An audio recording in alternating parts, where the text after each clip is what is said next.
नमस्कार दोस्तों, आज हम बात कर रहे हैं जेएसएससी सीजीएल 2023 के एक और इम्पॉर्टेंट टॉपिक की। और ये टॉपिक है सिद्धो कान्हू और चांद भैरव। जैसा कि हमने बिरसा मुंडा पर लास्ट वीडियो में बात करी थी और उसमें हम लोग बिरसा मुंडा से संबंधित लगभग सारे टॉपिक्स को डिस्कस किया था, उसी तरह हम लोग यहाँ भी सिद्धो कान्हू चांद भैरव से रिलेटेड जितना भी पॉइंट बनेगा सबको डिस्कस करेंगे, जो झारखंड में होने वाले सभी एग्ज़ाम्स के लिए इम्पोर्टेंट है। इसके अलावा इंडिया लेवल पर भी जो एग्ज़ाम होता है या फिर बिहार कहें, सभी जगह यहाँ से क्वेश्चन बनता है, तो इसको आपको अच्छे से देखना होगा। तो चलिए वीडियो को स्टार्ट करते हैं। देखिए, सबसे पहला जो हम लोग बात करते हैं, इनके पिता की बात करते हैं। तो इनके पिता का नाम क्या था, ये क्वेश्चन में पूछा जाता है। तो इनका पिता का नाम था चुन्नी मांझी, आपको याद रखना, चुन्नी मांझी इनके पिता का नाम था। ठीक है, अब चुन्नी मांझी से संबंधित हो जाते हैं कौन कौन। इनके 4 बेटे होते हैं। ठीक है, 4 बेटे और 2 बेटियां, 2 बेटी। तो 4 बेटे में कौन कौन है आप समझ जाइएगा। ऊपर में मैंने जो हेडिंग दिया है वही है, सिद्धो, कान्हो, चांद और भैरव। तो ये इनके 4 बेटे हैं और 2 इनकी बेटियां हैं। एक का नाम है फूलो और दूसरे का नाम है झानो। तो ये आपको याद रखना है। इस तरह से इनकी फैमिली है। और इनकी फैमिली यानी इन लोगों का जो जन्म होता है वो कहाँ होता है, तो ये भी आपको याद रखना है। ये भोगना डी में होता है, भोगना डी। और पूछा जाएगा कि ये भोगना डी कहाँ है, तो आप बताएंगे कि ये साहेबगंज में। ठीक है, साहेबगंज में भोगना डी है, वहीं पर इनका जन्म हुआ था। अब देखिए, इनके जन्म का अगर ईयर की बात करें, अगर आपसे पूछा जाए, तो सिद्धो का जन्म हुआ था 1815 में, कान्हो का 5 साल बाद 1820 में, चांद का आपसे पूछा जाए तो इसके 5 साल बाद 1825 में, और भैरव का 10 साल बाद 1835 में। इस तरह से इनका जन्म है। फूलो झानो का जन्म के बारे में आपसे क्वेश्चन नहीं पूछा जाएगा। जनरली यही दोनों इंपॉर्टेंट है, 1815-20 सिद्धो और कान्हो। बाकी आप चाहें तो चांद भैरव को भी याद कर सकते हैं। तो ये रहा इनसे संबंधित। अब देखिए, यहाँ पे होता यूँ है कि हम लोग बात करने वाले हैं संथाल विद्रोह की। तो ये किस तरह से कंटिन्यू होता है, तो हेडिंग यहाँ पे बना दे रहा हूँ मैं, संथाल विद्रोह।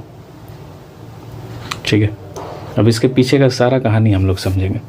ये जो आप रेड कलर से एरिया देख रहे हैं, ये है संथाल परगना का एरिया। ठीक है, और इसमें लगभग 6 ज़िले आते हैं, आप देख सकते हैं, जिसमें साहेबगंज है, पाकुड़ है, दुमका है, जामताड़ा है, गोड्डा है और देवघर है। ये 6 ज़िले संथाल परगना के अंतर्गत आते हैं। अब देखिए किस तरह से विद्रोह शुरू हो गया। अगर इसकी बात करें हम लोग, तो होता क्या है कि यहाँ पर बिहार का क्षेत्र है, यानी यहाँ पर क्या है, भागलपुर। तो पहले भागलपुर और साहेबगंज, यानी ये वाला जो एरिया है, इसको मिला के कहा जाता था दामने को। ये टर्म कई बार एग्जाम में पूछा गया, तो आपको याद रखना है। दामने को जो एरिया है, ये भागलपुर और साहेबगंज क्षेत्र को मिला के कहा जाता था। ठीक है, तो आप देख रहे हैं कि भोगना डी अभी जस्ट मैंने बताया कि कहाँ पर है, साहेबगंज में। तो इन लोगों का जो मूलतः जो आंदोलन की शुरुआत होती है वो दामनी कोह में ही शुरुआत होती है। अब होता क्या है यहाँ पे, तो इसकी बात करें अगर, तो देखिए यहाँ से जो मैंने आपको बताया कि भागलपुर से एक रेलवे लाइन की शुरुआत होती है इस तरह से। ठीक है, एक रेलवे लाइन बिछाने का काम शुरू होता है। आप ये देख सकते हैं, ये रेलवे लाइन है।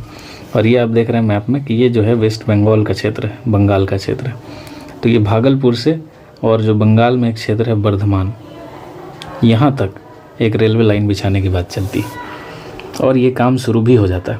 और काम शुरू होने के बाद क्या होता है कि इसमें संथालों के द्वारा काफ़ी भारी मात्रा में बेगार करवाया जाता है। बेगार मतलब ज़बरदस्ती काम करवाया जाता है इनसे, और इनको कोई भी इसके लिए भुगतान नहीं दिया जाता है। ठीक है, पैसा इसके लिए नहीं मिलता है। तो अब क्या होता है कि संथाल इससे काफ़ी ज़्यादा गुस्सा हो जाते हैं कि एक तो पहले काम भी करवाया जा रहा है और दूसरा कि इनको एक भी पैसा भी नहीं मिल रहा है। इसके अलावा इनके जो भी घर में फैमिली है उसका शोषण भी होता था। जैसे महिलाओं को काफ़ी ज़्यादा परेशानी का सामना करना पड़ता था, उनसे भी भारी भारी काम करवाया जाता था। तो इससे भी संथाल काफ़ी दुखी थे। तो ये तत्कालिक कारण बनता है। ये जो मैंने रेलवे लाइन की बात आपको बताई, ये क्या बनता है, संथाल विद्रोह का तत्कालिक कारण कहा जाता है इसको। ये क्वेश्चन कई बार पूछा गया। ठीक है, अगर इसके प्रमुख कारणों की बात करें, अगर नॉर्मल कारण, कोई भी विद्रोह अचानक तो नहीं होता है, आपको भी पता है कि इसके पीछे बहुत सारे कारण मौजूद होते हैं। तो उसी तरह इनके कारणों में क्या क्या था, धार्मिक कारण भी रहा है, राजनीतिक कारण भी रहा है, इसके अलावा आर्थिक कारण भी रहा है। तो हम लोग फिलहाल यही 3 कारणों पर डिस्कस करेंगे। देखिए, धार्मिक कारण में ये रहा है कि इसमें इन लोगों के जो धर्म था, धर्म में भी हस्तक्षेप। आपको पता होगा कि 1813 में एक एक्ट आता है जिसके ज़रिए भारत में क्या किया जाता है, तो ईसाई मिशनरी को प्रचार प्रसार करने की पूरी तरह से अनुमति दी जाती है। तो ईसाई मिशनरी प्रचार प्रसार करते करते ये लोग जनजातीय क्षेत्रों में भी पहुंच जाते हैं और ये लोग क्या करते हैं, ज़बरदस्ती धर्मांतरण करते हैं, यानी ज़बरदस्ती लोगों का धर्म बदल देते हैं। तो इससे भी जनजातीय लोग काफ़ी ज़्यादा गुस्सा होते हैं। तो ये भी एक कारण था संथाल विद्रोह का। इसके अलावा राजनीतिक कारण में देखें तो बहुत सारा कारण हो जाएगा। जैसे आप 1793 के बाद देखेंगे एक ज़मींदारी व्यवस्था आ जाता है, ज़मींदारी व्यवस्था। तो ये भी इनके जो भी राजनीतिक सिस्टम है उसमें हस्तक्षेप करते हैं। इसके अलावा अंग्रेज़ों के द्वारा भी इनके राजनीतिक व्यवस्था में काफ़ी ज़्यादा हस्तक्षेप किया जाता है, यानी इनके यहाँ पे जिस तरह से पुलिस व्यवस्था था उसको नष्ट करने का प्रयास किया जाता है।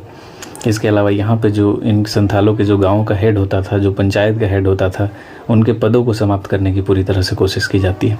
तो ये भी एक प्रमुख कारण रहा। अगर आर्थिक कारण में देखें तो 1793 में जो स्थायी बंदोबस्त आता है, इसके ज़रिए ज़मींदार आते हैं और ज़मींदारों के द्वारा इनके ज़मीनों पर धीरे धीरे कब्जा कर लिया जाता है। तो ये एक कारण बनता है। इसके अलावा रैयतवाड़ी बंदोबस्त भी है, इसके ज़रिए भी इनके ज़मीनों को काफ़ी नुकसान पहुँचता है। इसके अलावा इसमें एक सबसे इम्पॉर्टेंट रोल निभाते हैं साहूकार। साहूकार लोग क्या करते हैं, इनको ऋण देते हैं, ऋण कर्ज देते हैं और इन कर्ज के बदले इनसे भारी भारी ब्याज लेते हैं। ब्याज काफ़ी ज़्यादा रहता है और ये लोग ब्याज नहीं चुका पाते हैं। इस वजह से क्या करते हैं, इनके भूमि को छीन लिया जाता है। ठीक है, इसको कहा जाता है भूमि हस्तांतरण। तो इनके भूमियों को छीन लिया जाता है और सारे भूमि किसके पास चला जाता है, साहूकारों के पास चला जाता है। तो ये भी एक कारण बनता है संथाल विद्रोह का। लेकिन जो आपसे पूछा जाता है वो है मेनली तत्कालिक कारण। तो तात्कालिक कारण में क्या हो रहा है, तो मैंने बताया आपको भागलपुर से वर्धमान के क्षेत्र में एक रेलवे लाइन बिछाया जा रहा है। इसमें इनसे बेगार करवाया जा रहा है लेकिन पैसा भी नहीं दिया जा रहा है।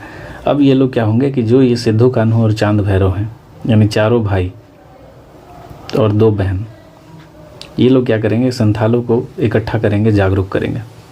ठीक है, संथालों को जागरूक करेंगे और उनको बताएंगे कि देखो भाई, हमारे साथ नाइंसाफ़ी हो रहा है, हमें इस तरह से बेगार करवाया जा रहा है या हमारा शोषण हो रहा है।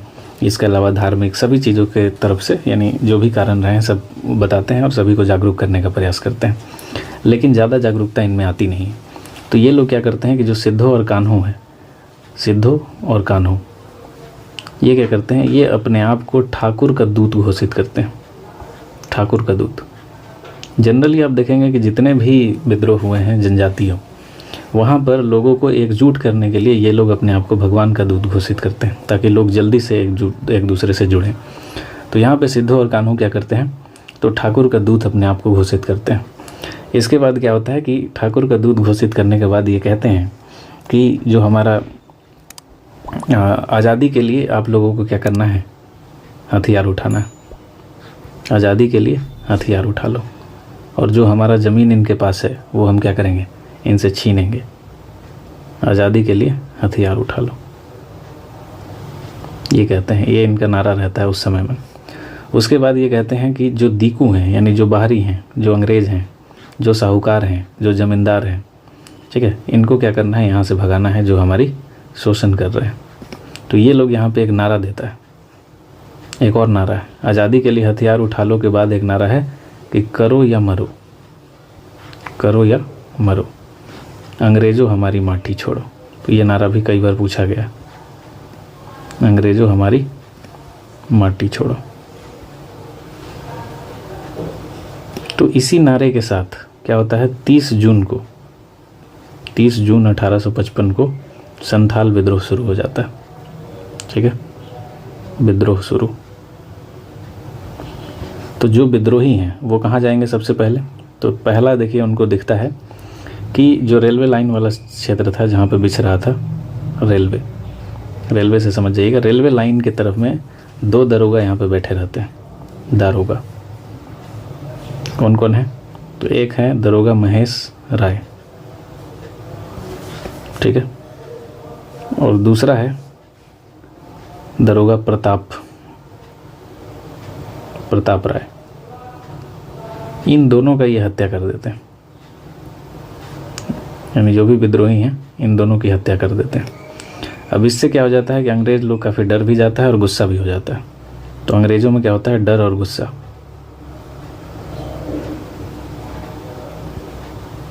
तब अंग्रेज़ों में डर एवं गुस्सा हुआ तो ये लोग क्या करते हैं, तो सबसे पहले ये लोग पाकुड़ के क्षेत्र में, जो मैंने आपको साहेबगंज के जस्ट नीचे दिखाया, तो ये लोग पाकुड़ के क्षेत्र में एक टावर का निर्माण करवाते हैं, टावर, ठीक है। उसके बाद क्या होता है, तो ये लोग मेजर बारो को भेजते हैं, मेजर बारो को भेजते हैं कि जाओ भाई दबाओ, लेकिन मेजर बारो हार जाता है। मेजर बारो को संथाल लोग क्या करते हैं, हरा देते हैं। फिर लॉयड आता है, लॉयड, और लॉयड क्या करता है कि इस विद्रोह को दबाने का पूरी तरह से प्रयास करता है।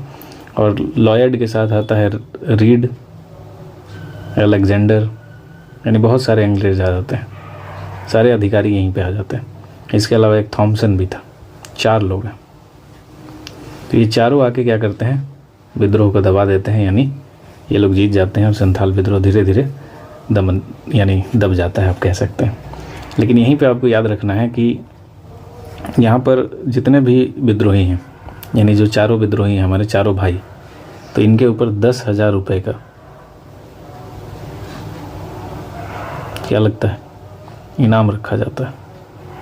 ये भी आप याद रख सकते हैं कि 10,000 रुपये का, यानी सबसे बड़ा इस समय में रकम होता था। 10,000 रुपये बहुत ज़्यादा था, तो ये 10,000 रुपये का इनाम था कि अगर इन चारों भाइयों को कोई भी अगर पकड़वाएगा तो उसको 10,000 रुपये दिए जाएंगे। तो ये पॉइंट आपको याद रखना है। ये था संथाल विद्रोह का एक चरण जो मैंने आपको बताया। अब जब ये विद्रोह दब जाता है तो क्या होता है, तो ये विद्रोह दबने के बाद जो संथाल या दामिनी कोह वाला जो रीजन था, उसको थोड़ा सा एरिया बढ़ाया जाता है और एक संथाल परगना बना दिया जाता है, जो मैंने आपको दिखाया, जिसमें 6 ज़िले थे, बाद में 6 ज़िले हो जाते हैं। तो ये संथाल परगना बन जाता है, यानी दामिनी कोह को, यानी जहाँ भी संथाल रहते थे उस एरिया को पूरी तरह से संथाल परगना बनाकर, और इसको क्या किया जाता है, नॉन रेगुलेटिंग क्षेत्र घोषित कर दिया जाता है। नॉन रेगुलेटिंग यानी प्रतिबंधित कर दिया जाता है, यानी इसमें कोई भी नहीं जा सकता, कोई भी बाहरी लोग नहीं जा सकता, और इनकी ज़मीनों को कोई भी हड़प नहीं सकता, बाहरी प्रवेश नहीं करेंगे।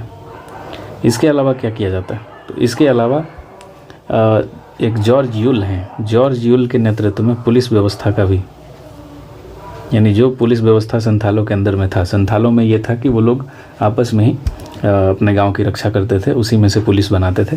तो यहाँ पे जॉर्ज यूल के नेतृत्व में नया पुलिस कानून आता है, और इसके ज़रिए क्या किया जाता है कि पहले बाहर से पुलिस को इस क्षेत्र में भेजा जाता था, यानी अंग्रेज़ों द्वारा क्या किया गया था कि संथालों को हटा दिया गया था और बाहर से अंग्रेज़ पुलिस को या फिर भारतीय किसी बाहरी को अब वहाँ पे भेजा जाता था। लेकिन अब क्या किया गया, नए पुलिस कानून के तहत उसी संथालों में से ही पुलिस का चुनाव किया जाएगा, संथालों में से ही पुलिस बनेंगे। तो ये व्यवस्था किया गया। और बाद में आगे चल के एक सबसे इम्पोर्टेंट है कि संथाल परगना काश्तकारी अधिनियम बनता है। संथाल परगना, एसपी लिख दे रहा हूँ मैं, काश्तकारी एक्ट, ये बनता है, जो काफ़ी ज़्यादा इम्पोर्टेंट है। और इस विद्रोह को कार्ल मार्क्स के द्वारा भी कुछ कहा जाता है, ये क्वेश्चन भी आने की संभावना काफ़ी ज़्यादा है। तो कार्ल मार्क्स जो है अपनी पुस्तक जब दास कैपिटल लिखते हैं, दास कैपिटल, तो इसमें इस विद्रोह के बारे में क्या कहते हैं, तो ये कहते हैं कि ये भारत की प्रथम जन क्रांति है, भारत की प्रथम जन क्रांति की संज्ञा देते हैं। तो ये सारे फैक्ट जितने भी मैंने बताया है, ये सारे आपके लिए इम्पोर्टेंट हैं। अगर आप किसी भी एग्ज़ाम को दे रहे हैं झारखंड में, तो सभी में आपको काम आएगा। इसके अलावा भी बिहार या फिर इंडिया लेवल पर भी जो भी आप एग्ज़ाम देते हैं वहाँ भी काम आएगा। यहाँ पे बस आप एक पॉइंट याद रख सकते हैं कि जब ये आंदोलन शुरू होता है तो ये चारों भाइयों को क्या किया जाता है, चारों भाई जो हैं ये अपने आप को कुछ घोषणा करते हैं। जैसे आप देखेंगे कि सिद्धो जो है ये अपने आप को राजा घोषित करता है, राजा, मतलब यहाँ पे अपना राज्य स्थापना करने का संकेत देता है कि अगर यहाँ पे अंग्रेज़ों को हमने भगा दिया या दीकुओं को भगा दिया तो क्या होगा, ये हमारा राज हो जाएगा, और अगर हमारा राज होगा तो इसमें हम राजा होंगे। तो सिद्धू अपने आप को राजा घोषित करता है, कान्हों को मंत्री घोषित करता है, ठीक है, कान्हों को मंत्री घोषित करता है। इसके अलावा चांद को प्रशासक, चांद को प्रशासक और भैरव को सेनापति घोषित करता है। तो ये क्वेश्चन भी बन सकता है। इस तरह से ये लोग एक संकेत देते हैं कि देखो भाई, अगर हमने इनको भगा दिया, किनको, अंग्रेज़ों को, दीकुओं को, तो क्या होगा, यहाँ पे हमारा राज आ जाएगा और हम इस तरह से अपना प्रशासन व्यवस्था आगे बढ़ा देंगे, चलाएंगे। तो यही था कुछ इम्पोर्टेंट फैक्ट जो संथाल विद्रोह से रिलेटेड है और जो सिद्धो कान्हू से रिलेटेड है। और इससे बाहर मुझे नहीं लगता कि कोई पॉइंट छूटा है जो आ सकता है। फिर भी अगर कोई कमी रह गई हो तो आप ज़रूर कमेंट करके बताइएगा। मिलते हैं अगले वीडियो में। Thank you so much.